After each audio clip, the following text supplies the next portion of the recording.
A partir de este momento comienza la parte editorial de Platica con Ángel, correspondiente al 11 de noviembre, 11 del 11, juégame el 11 o el 1, diría Walter Mercado, del año 2025.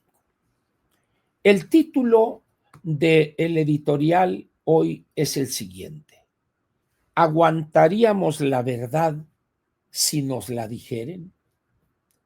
¿Aguantaríamos la verdad si nos la dijeren? No se dice si nos la dijeren, no. Si nos, porque es a nosotros, si nos la dijeren. Por eso está el título. ¿Aguantaríamos la verdad? O quizá podríamos decir, ¿aceptaríamos con gusto la verdad si nos la dijeren?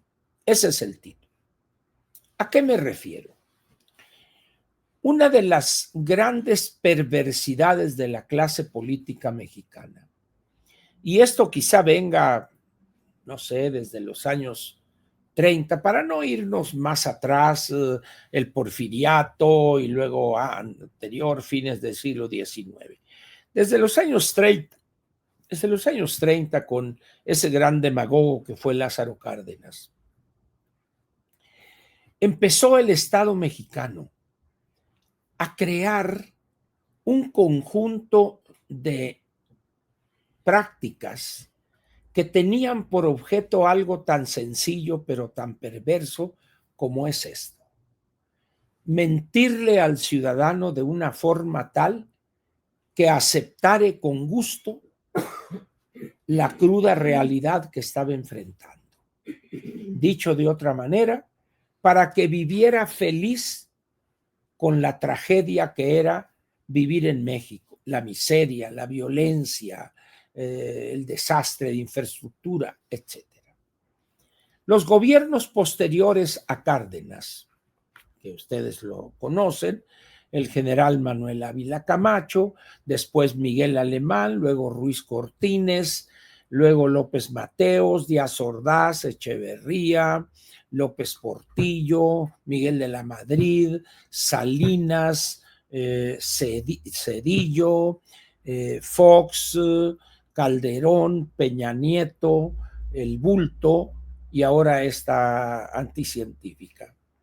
Todos esos gobernantes, a querer y no, mantuvieron esa práctica de engañar al mexicano o de contarle mentiras, algunas veces burdas, chafas, y otras enmieladas, cubiertas por un dulce agradable al sentido del gusto, pero mentiras al fin.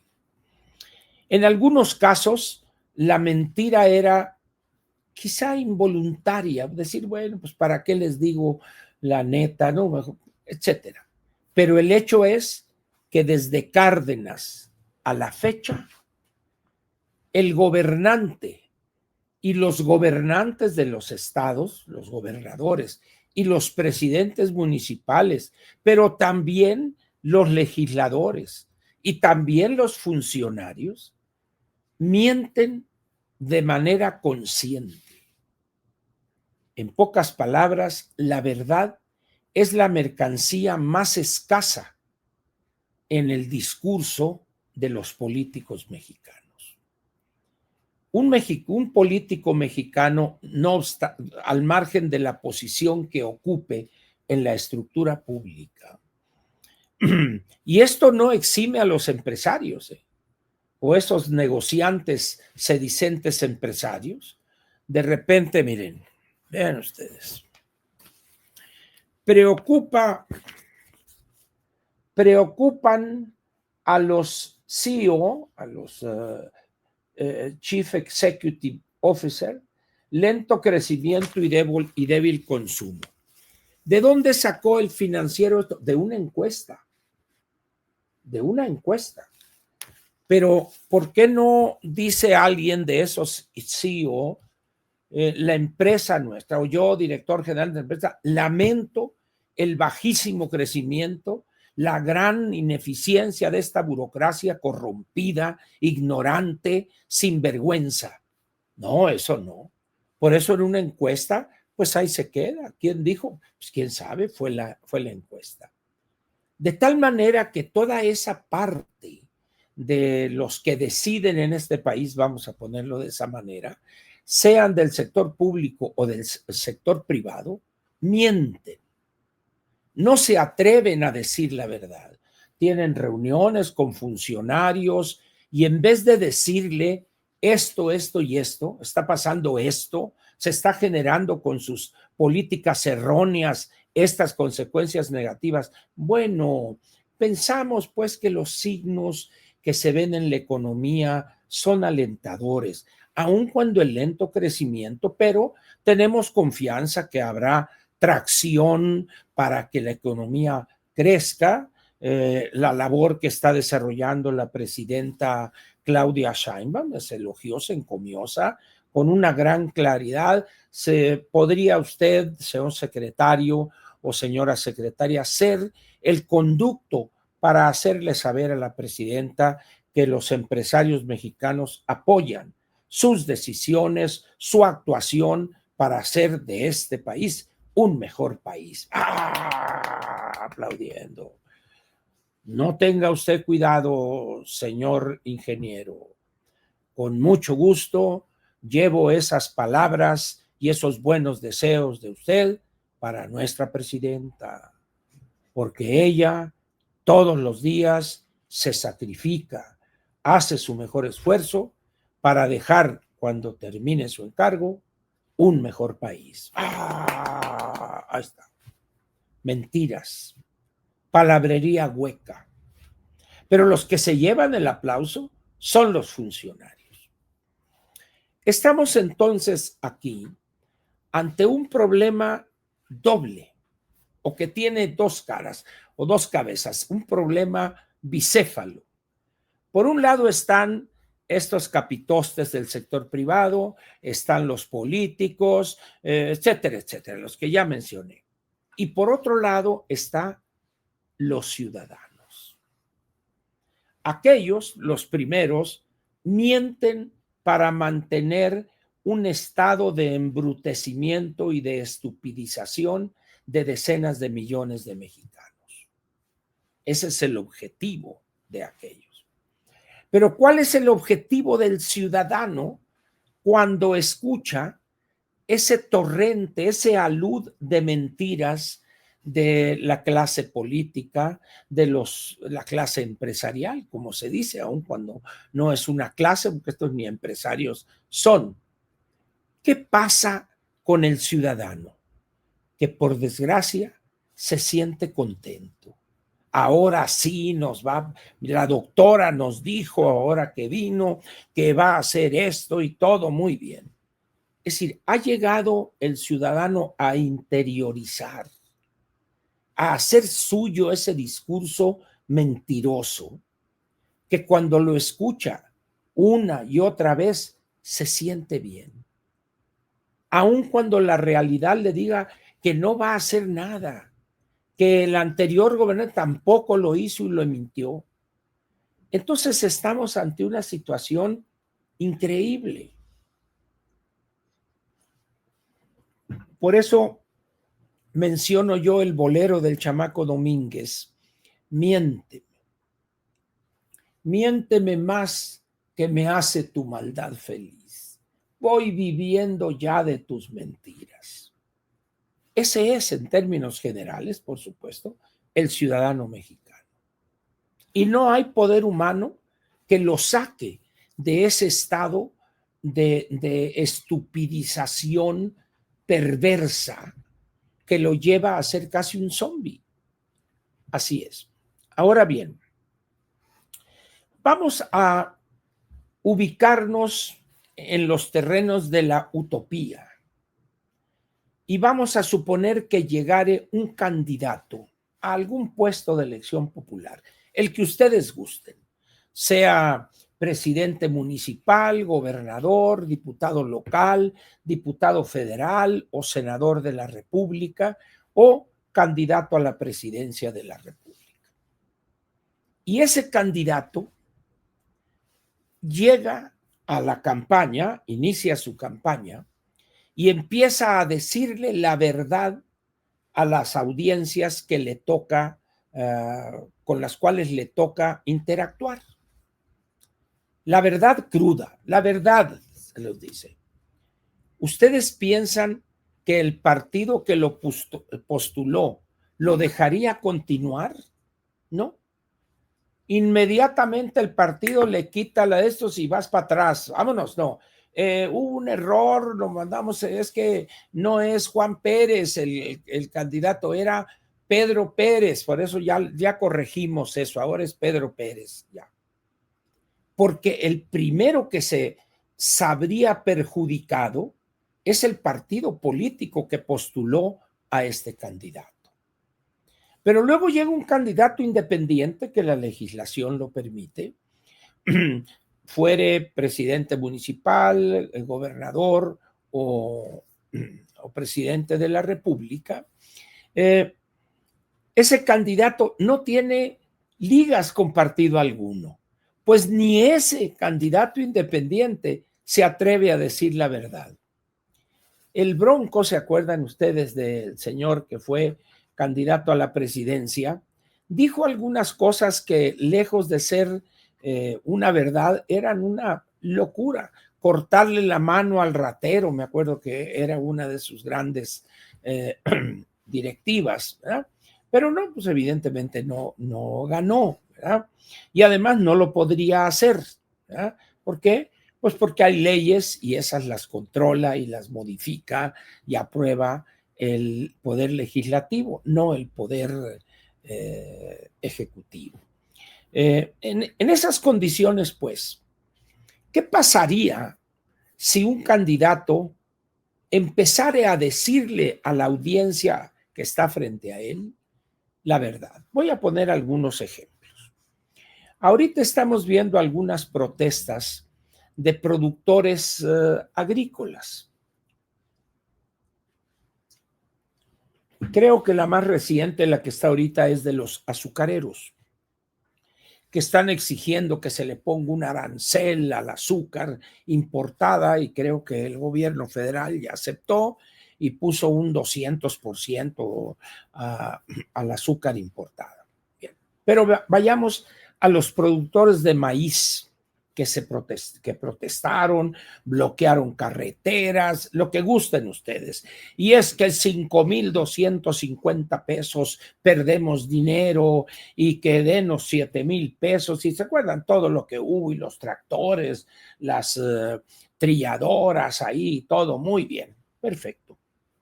¿Qué pasaría si el gobernador en turno de esa entidad, de Sinaloa, de Tamaulipas, de Jalisco, de algún estado del Bajío, cualquiera de ellos le dijera: señores, el precio de indiferencia es 5,250 pesos? ¿Qué es el precio de indiferencia? Es el precio que se calcula con base en lo siguiente. Yo traigo una tonelada de maíz de Estados Unidos o de algún país X. Le tengo que pagar allá al productor una cantidad por esa tonelada. Luego hay que pagar maniobras para subir ese maíz al barco granelero. Viene el barco, lo entrega en Veracruz, entonces ahí hay maniobras. Sumo todos esos costos y esos son 5,250 pesos. Dicho de otra manera, es indiferente si compro ese maíz aquí y pago 5,250 pesos o lo importo de aquel país y todos los costos sumados dan 5,250 pesos. Ese es el precio de indiferencia, explicado de una manera muy ranchera. No, pero es que perdemos dinero. Señores, si con ese precio pierden dinero, dedíquense a otra cosa. Oiga, pero que no, que qué vamos a hacer. Ese es su problema, no el mío. ¿Ustedes quieren seguir perdiendo dinero en una actividad con una productividad bajísima? No, pero no hay más cera que la que arde. Vámonos. Y órale, a ver, los granaderos, sáquenme esto de aquí. Desbloqueen la carretera. Y al que no le guste, que siembre otra cosa o se ponga a hacer otra cosa. ¿Qué pasaría si esos gobernantes, gobernadores de aquí y de allá, le dijeren eso a los productores? ¿Qué piensan ustedes que pasaría? Ahora ahí les va otra, más fácil. De repente, en una escuela X, donde los maestros, los profesores, pertenecen a la CENTE, a la Coordinadora Nacional de Trabajadores de la Educación. Y de repente se vienen a la Ciudad de México a protestar, etcétera, y los padres de familia de esa escuela toman la escuela, corren a los maestros, no los dejan entrar y contratan ellos a otros maestros. ¿Qué pasaría ahí? ¿Qué haría el gobierno del estado o el gobierno federal? Así podría yo seguir dándoles más y más ejemplos y quizá valdría la pena agregar la cereza del pastel.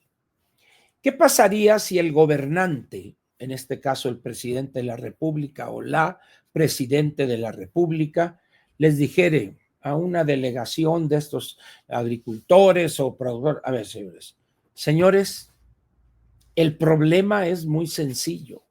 No hay recursos para pagarles a ustedes 7,000 pesos.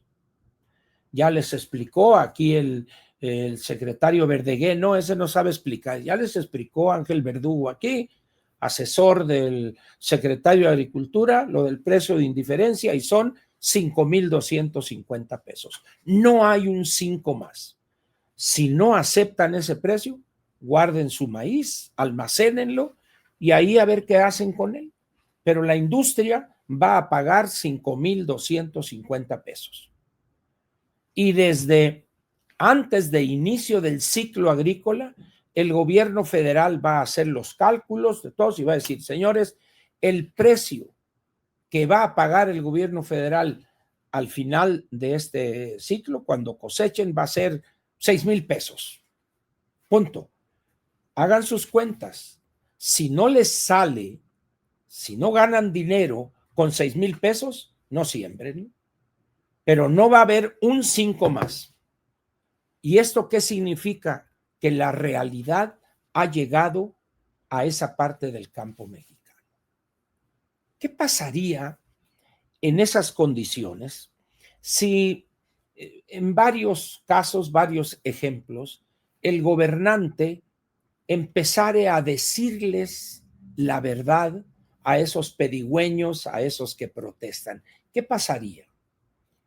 ¿Piensan ustedes que las cosas avanzarían mejor?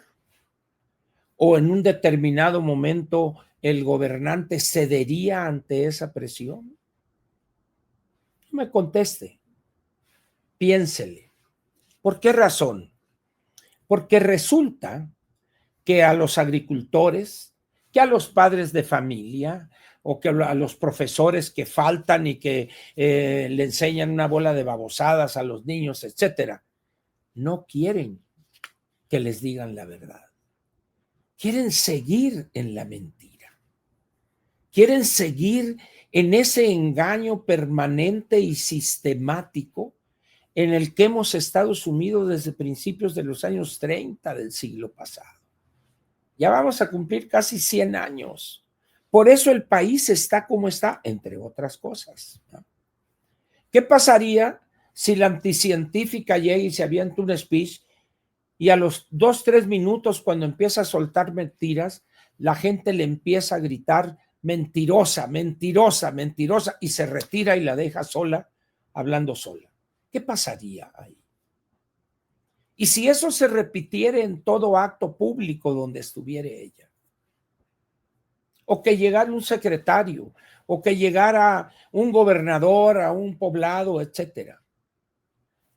La verdad es que yo mismo no sabría decir pasaría esto y esto. ¿Por qué?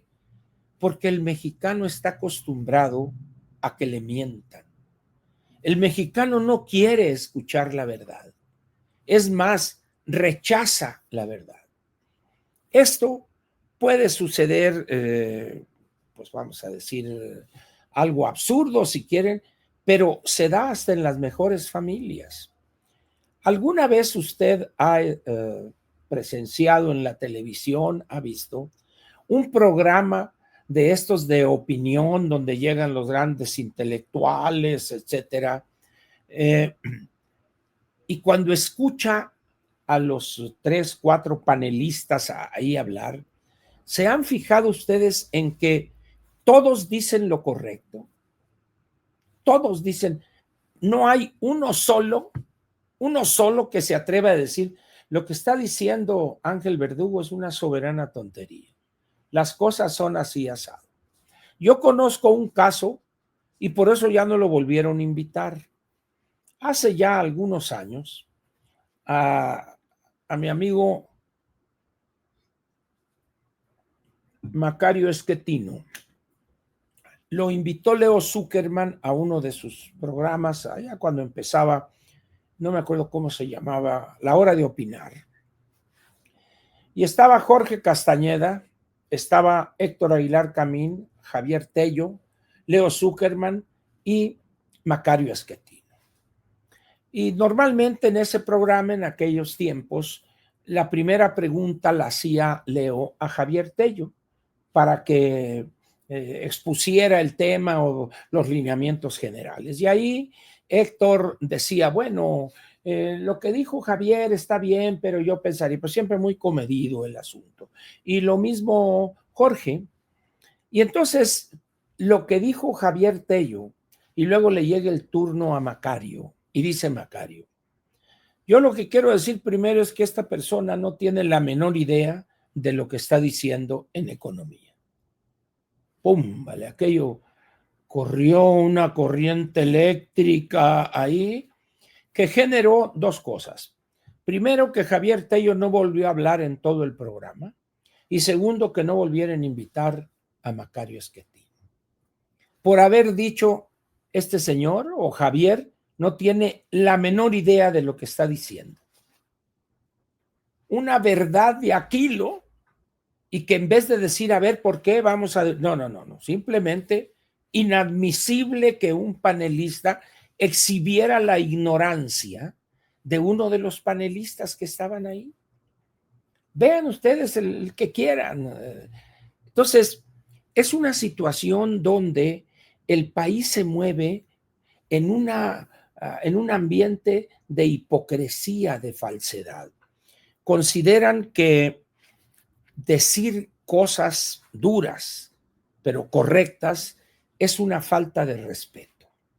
Y no es cierto eso. Hay otros países donde los debates televisivos son duros, pero que rayan en la grosería, dirían algunos. Uno de esos países es Argentina. Aquellos que tengan curiosidad pueden buscar en YouTube, deben de estar ahí, algunos de los programas, ya de hace años, donde participaba Javier Milei debatiendo con una o dos personas sobre cuestiones económicas. Véanlo y escuchen con cuidado. Y van a ver lo que es debatir, pero a calzón quitado. Duro. Milei pasó 18 años debatiendo así, y con argumentos y con conocimiento profundo de la materia económica. Aquí en México es una ignorancia. Y vean ustedes las columnas periodísticas. Es lo mismo, salvo honrosísimas excepciones. Un lenguaje medido, una cosa muy suave.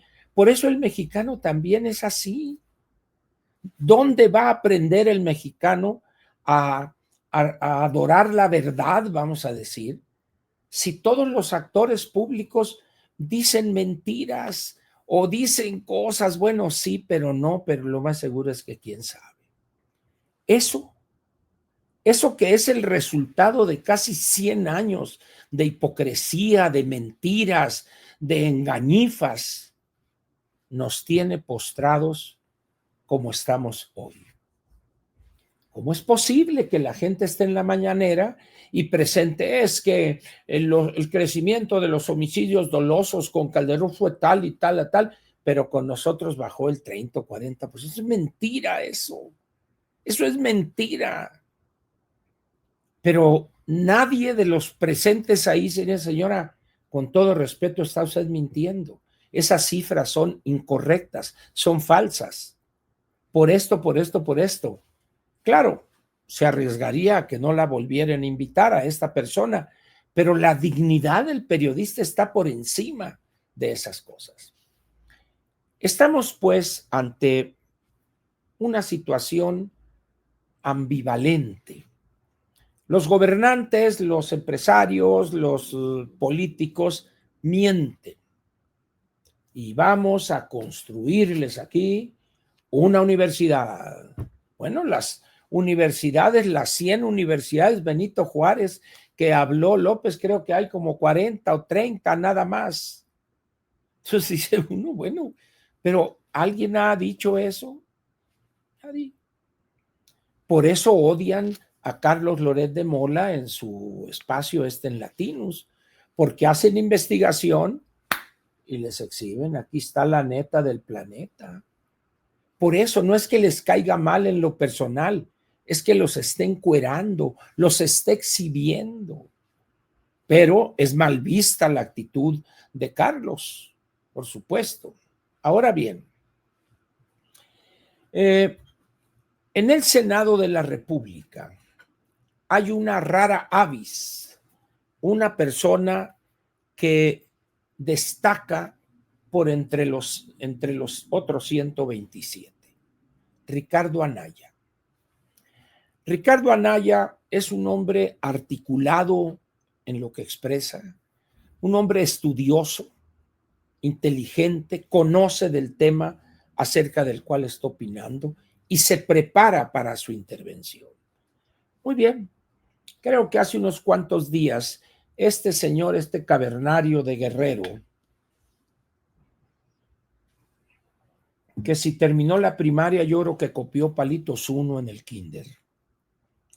Este señor, que es un ejemplar del México viejo que uno supondría que ya no está entre nosotros, señor Félix Salgado Macedonio. Le dice, señor senador, ¿me permite? Sí, cómo no, señor senador, con mucho gusto, haga usted su pregunta. Diga usted, pero con honradez, diga la verdad. ¿Cuándo había habido menos deuda que ahora? Diga usted la verdad de la deuda. Una cosa así.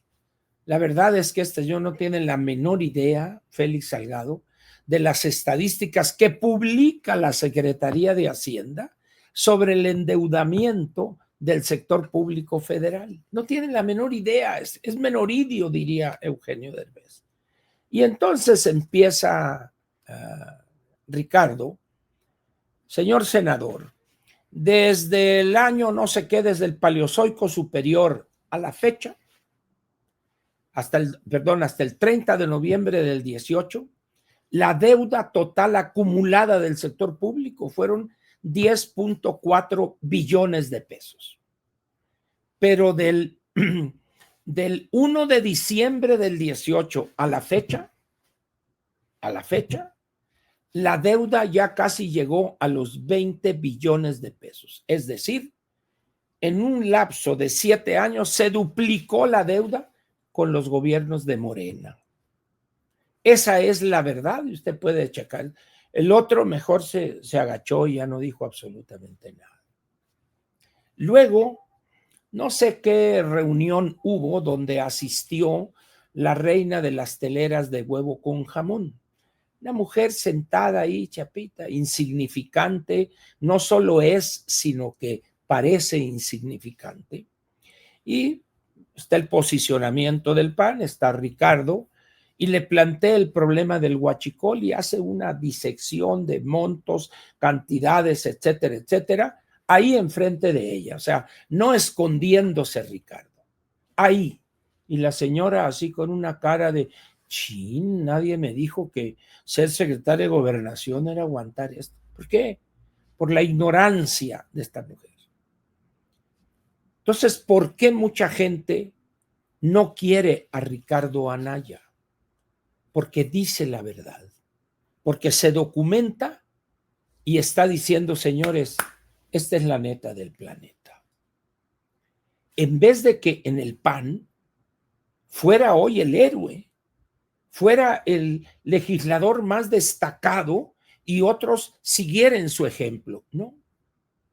Prácticamente es un legislador inexistente del PAN. ¿Por qué?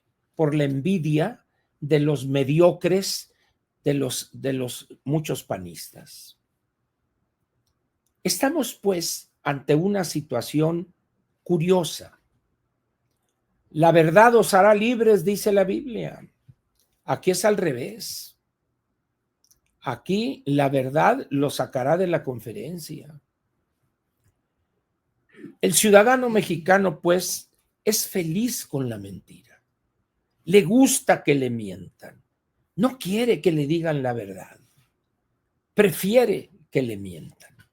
Vean ustedes el programa de adultos mayores y platiquen con algunos de los adultos mayores que están recibiendo los 6,200 pesos mensuales. Platiquen con ellos para que caiga su fe en la humanidad. Entonces, ¿qué hay que hacer entonces? ¿Unirnos a ese coro de mentirosos o atrevernos a causar una disonancia y decir la verdad? Eso cae ya en el terreno personal. Pero el hecho ahí queda. Al mexicano no le gusta que le digan la verdad. El mexicano quiere escuchar mentiras y más mentiras. Y el político le gusta mentir. Se oye bien repartiendo dones por aquí, por allá. Y cuando pues no pudo cumplir con lo que prometió, se escuchan cosas como esta. ¿Recuerdan ustedes el último informe de José López Portillo? Y a los marginados, si algo, pues tengo que pedirles perdón por no haberles cumplido. Ay, estaba de chillón. Es decir, en vez de decir, señores, fallé por esto, hubo dilapidé recursos, no cumplí con, pero no, ay, tengo que pedirles perdón porque no los ayudé. Chinguen, hombre. Estamos pues ante una situación curiosa, pero el hecho ahí queda. El campo mexicano, excepción hecha de algunos cultivos, hortalizas, hortícolas, etcétera, pero en términos generales, el campo mexicano como productor de maíz, productor de trigo, los granos básicos, no es rentable. Muchos elementos entran en juego. Minifundismo, el 90-95% de los predios tienen menos de 5 hectáreas. No usan tecnología avanzada, semillas mejoradas, fertilizantes, riego, etcétera. Entonces, producen una cantidad pequeñísima de grano. En esas condiciones, pues, estamos ante un dilema que cuando esto truene, llegará el momento, ahora sí en serio, en que el político va a decir, como les dijo Milei a los argentinos, che, se acabó la plata. Va a llegar el momento en que en México el político tenga que decir, momento, señores, no hay dinero. Los gobiernos anteriores dejaron un endeudamiento tal que tenemos que destinar del presupuesto de egresos de la Federación tanto por ciento para pagar simplemente los intereses de la deuda que dejaron los gobiernos anteriores. Segundo, la economía no ha crecido. Hay trabas estructurales que tenemos que enfrentar y eliminarlas, pero no hay dinero para seguir manteniendo esa ficción de los programas del bienestar. Va a llegar el momento en que se va a tener que tomar esa decisión. Va a llegar el momento en que se va a tener que tomar decisiones. Este aparato burocrático le sobra esto, y esta secretaría la convierto acá en una dirección general, y esto por acá lo cierro y sus funciones van para acá. Este aparato obeso, excesivamente grasoso.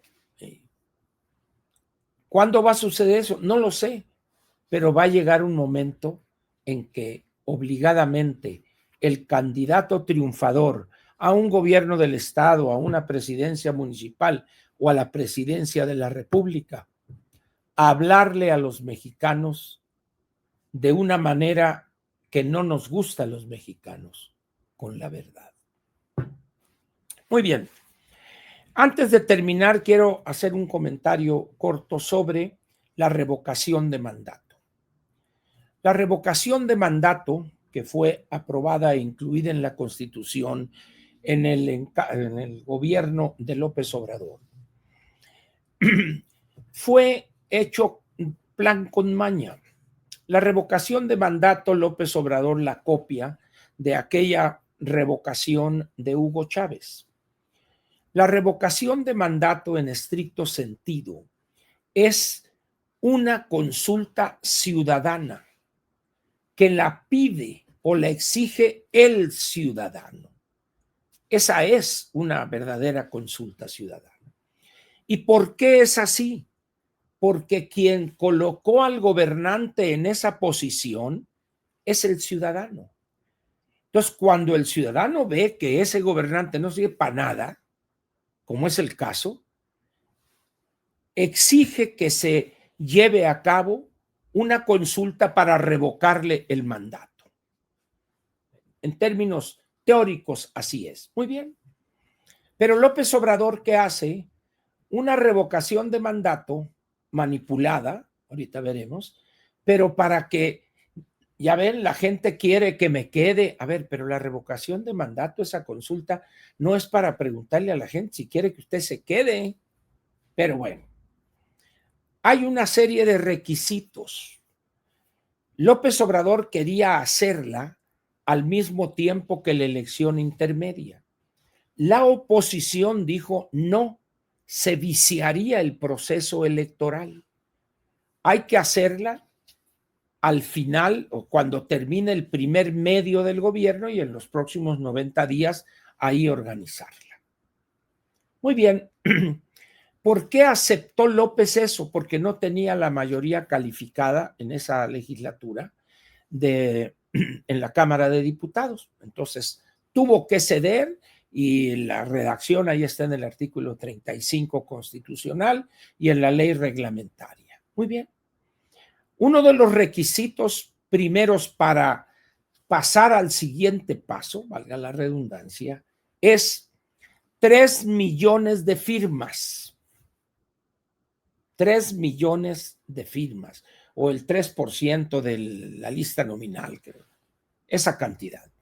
Entonces, hay que organizar para que se junten las firmas y una vez que se cumpla con ese requisito, pasamos al siguiente paso, que es la elaboración de la pregunta. Total, que fue un problema hasta que hubo una redacción anodina y todo. Muy bien. Pero hay un requisito ahí establecido en la Constitución. Para que la decisión del elector sea vinculante, es decir, que obligue a la estructura gubernamental, tiene que votar al menos el 40% de la lista nominal. Yo tenía entendido que habían modificado eso al 30%, pero creo que es el 40%. ¿Qué significa eso? Que si en esta consulta ciudadana de la revocación de mandato con la pregunta, que es una pregunta y es sí o no, que se pone ahí, entonces debe de votar el 40 millones de mexicanos. Se ve difícil, pero dado que sería vinculante, tiene que obtenerse una participación de al menos ese 40%. Si no vota el 40% de la lista nominal, no pasó nada y las cosas siguen como estaban. Con López Obrador votaron 18 millones de mexicanos. No importa si votaron que se quedara o se fuera. No, al votar 18 millones estamos escasamente votando quizá el 16 o el 18, el 20%. No es vinculante, vámonos, no importa quién haya votado. Hasta ahí las cosas normales. Muy bien, llegamos ahora al año 2025. Entonces los genios de Monreal y Ramírez Cuellar dice, bueno, vamos a empatarla con la elección intermedia por esto y por esto, hacer una reforma constitucional y dicen ellos para ahorrar recursos. Ahora sí les preocupa mucho el ahorro, pero no dicen nada del Tren Maya, no dicen nada del AIFA, no dicen nada de Dos Bocas, pero les preocupa. Perfecto. Bien, entonces, ante eso ya dijo la anticientífica, me parece una buena idea esto. Pues evidentemente que le parece una buena idea. ¿Por qué? Porque ella piensa, o bueno, eso de pensar es una forma de expresarme nada más, ¿eh? Está ella en la posición de que como tengo el 75, el 80, que no sé cuánto, de aprobación, pues es lógico que al llevar a cabo esa encuesta ciudadana o esa consulta ciudadana, que se llama la revocación de mandato, la gente va a decir que se quede, sí, que se quede. Ya ven cómo el pueblo me quiere, etcétera. Muy bien. Se ha soltado una luz de críticas por parte de personajes de la oposición en relación con eso, ¿no? Que va a confundir y que va a hacer mucho y va a hacer propaganda, etcétera, esta mujer. Yo no comparto ese punto de vista. ¿Por qué razón? Primero, la realidad político-constitucional. Morena controla la mayoría calificada en las dos cámaras del Congreso y tiene más de 17 legislaturas de los estados, por lo tanto, puede aprobar el cambio que quiera al artículo 35. Muy bien. Pero entonces aquí viene lo que me parece un error de apreciación por parte de la oposición. Las cosas en este país no van a ir mejor, van a seguir empeorando. Van a seguir empeorando. De tal manera que cabría esperar, y lo podemos ver ahora con esto de Uruapan, que la señora ha tenido miedo de ir a Michoacán a exponer esa baratija del plan Michoacán, porque sabe que le van a silbar, le van a mentar la madre, le van a decir, no quiere. ¿Ustedes piensan que en la revocación de mandato coincida con la elección o no? Van a pedirle que se quede, al contrario. Los crímenes van a seguir. La falta de recursos va a seguir. El pleito con los Estados Unidos va a seguir. La presencia del crimen organizado va a seguir. Cabría esperar, si la oposición hace un buen trabajo de promoción desde ya, pues cabría la posibilidad de que saliera a votar el 40% de la lista nominal y la mitad más uno votara por revocarle el mandato. Vamos a ver qué sucede, pero en términos generales, ante eso estamos. Aquí termina el editorial de Platica con Ángel correspondiente al 11 de noviembre del año 2025.